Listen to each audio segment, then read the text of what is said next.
Last episode के and में हमने देखा था लिन फेंग अपने कजिन को हराने के बाद वहाँ पर उन सभी को दिखा देता है कि वो कितना स्ट्रॉन्ग है। उन सभी को ये भी बता देता है कि आज के बाद जो भी बुरा करेगा उसके साथ बुरा ही होगा। वो अपने फादर से कहता है फादर चलो यहाँ से चलते हैं, और फादर इस बात से बहुत खुश होते हैं। वो अपने बेटे को देख देख कर फख्र महसूस कर रहे होते हैं। वो उसकी तरफ देखते हैं और कहते हैं मेरा बेटा तो एक फिलोसफर बन चुका है। यानी इसने ये लफ्ज कहाँ से सीखा है कि जो बुरा करेगा उसके साथ बुरा होगा। लगता है कि मेरा बेटा बड़ा हो गया है। न सिर्फ इसने यहाँ पर अपनी कल्टीवेशन को बढ़ाया है और इसकी स्ट्रेंथ बढ़ी है, बल्कि इसकी नॉलेज भी काफी ज्यादा बढ़ चुकी है। एक बार इसकी बॉडी के अंदर जो इसकी स्नेक मार्शल आर्ट स्पिरिट है वो अवेकन हो जाए, फिर इसके बाद इसे पता चलेगा कि इसको कितना बड़ा तोहफा मिला है। इसके पास जो नेचर टाइप की स्नेक मार्शल आर्ट स्पिरिट है वो इसको इसकी माँ से मिली है, और इसकी माँ एक बहुत ही स्ट्रॉन्ग वॉरियर थी। तो वो दोनों बाप बेटा फैमिली मीटिंग से वापस आते हैं। वापस आने के बाद लिन फेंग अपने फादर से कहता है फादर मैं अपने सेक्टर में वापस जाना चाहता हूँ, वहाँ पर जाकर अपनी कल्टीवेशन को बढ़ाऊंगा। फादर उसे कहते हैं लेकिन तुम्हें यूनाइट सेक्टर में वापस जाने की क्या जरूरत है, वहाँ पर जाने के बाद तुम फिर से अकेले हो जाओगे। यहाँ पर रहकर मेरी नजरों के सामने भी तो कल्टीवेट कर सकते हो। लिन फेंग अपने फादर से कहता है फादर कुछ चीजें ऐसी हैं जिनको अवॉइड नहीं किया जा सकता। अगर मैं यहाँ पर घर पे रहकर कल्टीवेट करूँगा तो इन सभी लोगों के मुंह बंद नहीं होंगे। ये सभी लोग आपको बातें सुनाएंगे कि मैं अपने फादर के शेल्टर में छुपा हुआ हूँ। वे लोग मुझे अभी भी कमजोर समझेंगे। मैं बाहर निकलकर दुनिया को देखना चाहता हूँ और वहाँ पर जाकर कल्टीवेट करूँगा और स्ट्रॉन्ग बनूंगा।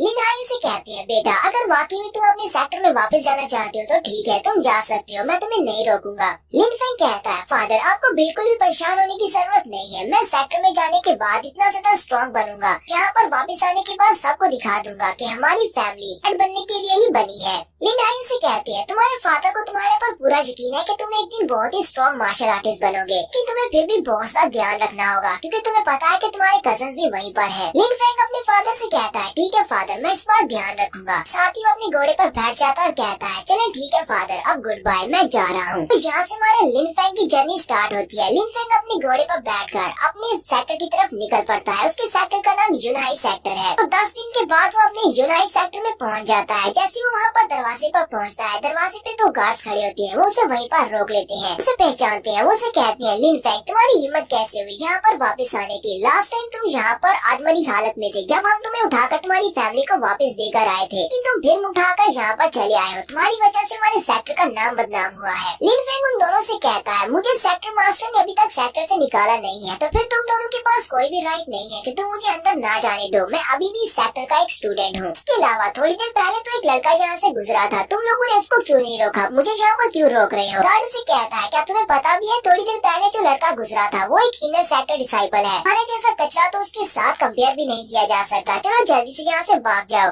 जबकि वहाँ लिन फेंग सोच रहा होता है यहाँ पर भी वही रूल है, स्ट्रॉन्ग हमेशा कमजोर को बुली करता है। लगता है कि मैं बहुत ज्यादा कमजोर हूँ, इसी वजह से ये सब कुछ मेरे साथ ऐसे कर रहे हैं। जल्दी से अपनी डार्क स्पिरिट को रिलीज करता है, अपने हाथ को सामने की तरफ करते हुए अपनी हैवी वेव टेक्निक को रिलीज करता है और उन दोनों गार्ड्स के ऊपर अटैक करते हुए उन्हें वहीं पर नीचे फेंक देता है। वो दोनों भी बहुत ज्यादा हैरान होते हैं और मार खाने के बाद वहीं पर गिर जाते हैं। इनफैक्ट उन दोनों से कहता है शुक्र करो कि इस वक्त मैं इस मूड में नहीं हूँ, तुम दोनों की जान लूं, इसलिए तुम दोनों को जिंदा छोड़ देता हूँ। अगली बार मेरे सामने इस तरह बिहेव मत करना, क्योंकि अगली बार मैं तुम्हारे पर जरा भी तरस नहीं खाऊंगा। मैं तुम्हारे हाथ पाँव काट दूंगा, यहाँ पर तुम्हारी कल्टीवेशन को सील कर दूंगा। तो हमारा लिन फेंग यहाँ पर दरवाजे से एंटर होने के बाद सीधा हमारी बुक पेविलियन की तरफ जाता है। यहाँ पर लाइब्रेरी के अंदर मार्शल आर्ट्स के बहुत सारे टेक्निक्स और किताबें रखी हुई हैं। वहीं पर स्टार पेविलियन के बाहर एक एल्डर खड़े होते हैं। लिन फेंग वहीं पर जाकर अपने घोड़े को रोकता है और उस एल्डर के सामने खड़ा होकर कहता है ग्रीटिंग्स एल्डर, मेरा नाम लिन फेंग है और मैं यहाँ पर स्टार पेविलियन में अपने लिए सूटेबल मार्शल आर्ट्स की टेक्निक्स लेने के लिए आया हूँ। वो एल्डर उसे देखते ही कहते हैं तो इस वक्त तुम अपनी 7th की ईयर पर हो, क्योंकि तुम 7th की ईयर पर हो इसलिए तुम स्टार पेविलियन के फर्स्ट लेवल को ही यूज कर सकते हो। सेकंड लेवल पर जाने की तुम्हें इजाजत नहीं है। फर्स्ट लेवल में जाओ और वहाँ से अपने लिए सिर्फ 2 ही कल्टीवेशन की बुक्स को लेना, ज्यादा मत लेना। अपने लिए मार्शल आर्ट्स की बुक्स को पिक करने के बाद वापस मेरे पास आना। लिन फेंग भी इस बात से काफी ज्यादा हैरान होता है और कहता है लगता है कि शेल्टर काफी ज्यादा पावरफुल है। लिन फेंग कहता है मेरी मॉडर्न लाइफ में मुझे एक टीवी शो याद है, एक मूवी के अंदर इस तरह के कैरेक्टर होते हैं जो कि हर वक्त शराब पीते रहते हैं, लेकिन असल में वो बहुत ही महान मास्टर होते हैं। लगता है कि ये भी उसी तरह का एक महान मास्टर है जो कि यहाँ पवेलियन के बाहर बैठा है। इसने देखते ही पहचान लिया कि मैं इस वक्त अपनी 7th की ईयर पर हूँ। इसकी रिस्पेक्ट करनी चाहिए क्योंकि मुझे हो सकता है कि इससे काफी सारे टिप्स मिल सके, क्योंकि ये मास्टर बहुत ज्यादा स्ट्रॉन्ग हो सकता है। यहाँ पर इस पूरे के पूरे मार्शल आर्ट स्क्रॉल की बिल्डिंग को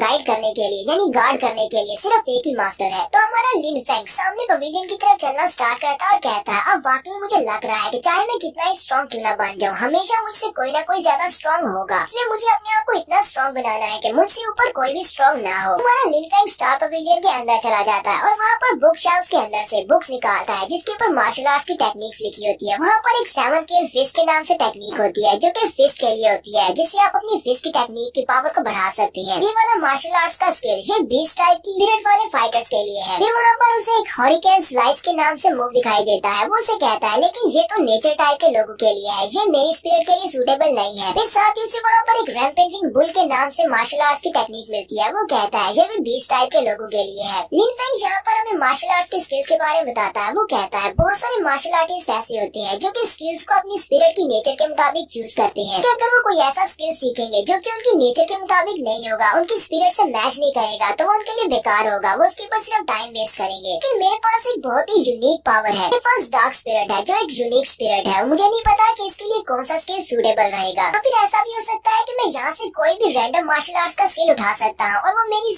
स्पेशल डार्क स्पिरिट के साथ सूटेबल हो। लिन फेंग कहता है लेकिन फिर भी मैं यहाँ पर कोई भी रैंडमली स्किल चूज नहीं कर सकता, मुझे किसी बहुत ही स्पेशल स्किल को चूज करना होगा। वहाँ पर काफी देर तक अपने लिए सर्च करता रहता है ताकि वहाँ से कोई ऐसा यूनिक स्किल ढूंढ सके जिस स्किल को कोई दूसरा नहीं सीखता। वहाँ पर उसे एक स्वर्ड ड्राइंग स्किल के नाम से स्किल मिलता है, ठीक है, तलवार को निकालने का स्किल। फेंग कहता है मैंने पहले कभी इस स्किल के बारे में क्यों नहीं सुना, ये भी कोई स्किल होता है कि अपनी तलवार को निकालना। तलवार को निकालना तो बहुत आसान होता है। जैसे ही वो उस बुक को खोलता है और उसके अंदर पढ़ता है तो वो काफी ज्यादा हैरान होता है कि हमारे स्वर्ड किंग सीरीज के अंदर हमारे हीरो ने भी ड्रा स्वर्ड टेक्निक को सीखा था। ये भी यहाँ पर ड्रा स्वर्ड टेक्निक को ही सीखने वाला है। उस बुक के अंदर पढ़ने के बाद वो हैरान होता है, कहता है जब हम लोग अपनी तलवार को निकालते हैं वो एक तलवार बाज के लिए बहुत ही क्रिटिकल मोमेंट होती है। इतनी तेजी के साथ हम अपनी तलवार को निकालेंगे, ये डिसाइड करेगा कि सामने वाले से हम लोग फाइट को जीतेंगे या हारेंगे। इस बुक के अंदर लिखा हुआ है कि जब भी आप किसी को मारने के लिए तलवार निकालें तो आपकी तलवार की स्ट्राइक के साथ किसी न किसी को मरना चाहिए, आपकी तलवार के ऊपर ब्लड लगना चाहिए। ये वाली ड्रा स्वर्ड मेथड ये तुम्हारे इस मकसद को अचीव करने में तुम्हारा साथ देगी। सिर्फ एक मूव के साथ ही तुम अपने दुश्मन को चौंका भी दोगे और मार भी डालोगे। लिन फेंग कहता है ये वाला मूव काफी ज्यादा अच्छा है, तो मैंने डिसाइड कर लिया है मैं इसी मूव को सीखूंगा। तो लिन फेंग ने यहाँ पर अपने लिए पहली मार्शल आर्ट्स की टेक्निक चूज कर लिया। फिर वो कहता है जबकि मैंने यहाँ पर ड्रा स्वर्ड मेथड को चूज किया है तो मुझे इसके साथ साथ स्पीड की जरूरत पड़ेगी। मुझे लगता है कि मुझे अपना दूसरा स्किल स्पीड के रिलेटेड चूज करना चाहिए, कोई ऐसा स्किल जिससे मेरी फुट स्टेप्स टेक्निक बहुत ज्यादा बढ़ जाए और मुझे स्पीड मिले। क्योंकि अगर मेरी फर्स्ट टेक्निक बेकार हो जाती है, ड्रा स्वर्ड मेथड के साथ मैं सामने वाले को नहीं मार सकता, तो मुझे वहाँ से भागना पड़ेगा। तो इसके लिए मुझे फ्लैश स्टेप सीखना चाहिए। वहाँ पर काफी देर तक सर्च करने के बाद उसे एक स्पेशल स्किल मिलता है जिसका नाम फ्लीटिंग शैडो होता है। उसको ओपन करता है तो उसके अंदर लिखा होता है अगर तुम इसको हाईएस्ट रैंक तक मास्टर कर लेती हो तुम लाइट की स्पीड से भाग सकती हो, कोई भी तुम्हें देख भी नहीं पाएगा। स्पेशल मूव की खासियत ये है कि सामने वाला अगर तुम्हें देख भी लेता है तो तुम्हारे शैडो को देखने का उसके पास इतना वक्त नहीं होगा क्योंकि तुम्हारा शैडो भी इसके साथ साथ इम्प्रूव होगा। लिन फेंग कहता है ये तो बहुत ही अच्छा हो गया, मुझे अपने दोनों मार्शल आर्ट के स्किल मिल चुके हैं तो मैं इन्हीं दोनों मार्शल आर्ट के स्किल को सीखने वाला हूँ। लिन फेंग अपनी दोनों बुक्स को लेने के बाद बाहर आ जाता है और आकर उस एल्डर को दिखाता है। एल्डर वो देखकर कहता है वाकई में तुमने बहुत ही अच्छी मार्शल आर्ट के स्किल्स को अपने लिए चूज किया है। मास्टर काफी ज्यादा हैरान होते हैं और कहते हैं क्या वाकई में तुम इस बारे में श्योर हो कि तुम ड्रा स्वर्ड मेथड को ही सीखना चाहते हो? हाँ तो अभी बहुत सारी टेक्निक्स रखी हुई थी। साथ ही मास्टर से कहते हैं क्या तुम्हें पता है इसे मैं स्टार पवेलियन का रक्षक बना हूँ, आज तुम पहले इंसान हो जो ड्रा स्वर्ड मेथड की बुक लेकर बाहर आए हो। अगर तुम ड्रा स्वर्ड मेथड को हाई रैंक तक मास्टर कर लेते हो तो ये एक बहुत ही हाई रैंक की मार्शल आर्ट टेक्निक है, बहुत ज्यादा स्ट्रॉन्ग हो जाओगे। लेकिन अगर तुम इस स्किल को पुल करने में नाकाम रहती हो तो तुम मारे भी जा सकती हो। क्या तुमने ये सब कुछ सोच लिया है? लिन फेंग उनसे कहता है एल्डर आपका बहुत बहुत शुक्रिया मुझे यहाँ पर एडवाइस देने के लिए, लेकिन मुझे लगता है कि मुझे यही स्किल सीखना चाहिए। क्योंकि मास्टर भी सोच रहे होते हैं इस लड़के ने यहाँ पर फ्लीटिंग शैडो टेक्निक को भी चूज किया है क्योंकि इस लड़के को कम्प्लीटली पता है कि इसे अपने लिए कौन से मार्शल आर्ट्स के स्किल को सीखना चाहिए। तो एक जीनियस लड़का है। एल्डर से कहते हैं तुम्हारी आंखों में मुझे दिखाई दे रहा है कि तुम एक दिन एक महान वॉरियर बनोगे। उसने जल्दी से अपने पास से उन्होंने जो बेल्ट पहना होता है उसको बाहर निकाल लेते हैं। असल में वो एक बेल्ट नहीं होता बल्कि एक सॉफ्ट तलवार होती है। वो उसे कहते हैं ये एक सॉफ्ट तलवार है, इस तलवार को मैं बेल्ट की तरह यूज कर रहा हूँ और कभी इसको फाइट में यूज करने का मौका नहीं मिला। तलवार मैं तुम्हें गिफ्ट में देना चाहता हूँ, जाओ जाकर इसके साथ अपनी ट्रेनिंग को स्टार्ट करो। लिन फेंग भी काफी ज्यादा खुश हो जाता है, कहता है एल्डर आपका बहुत बहुत शुक्रिया।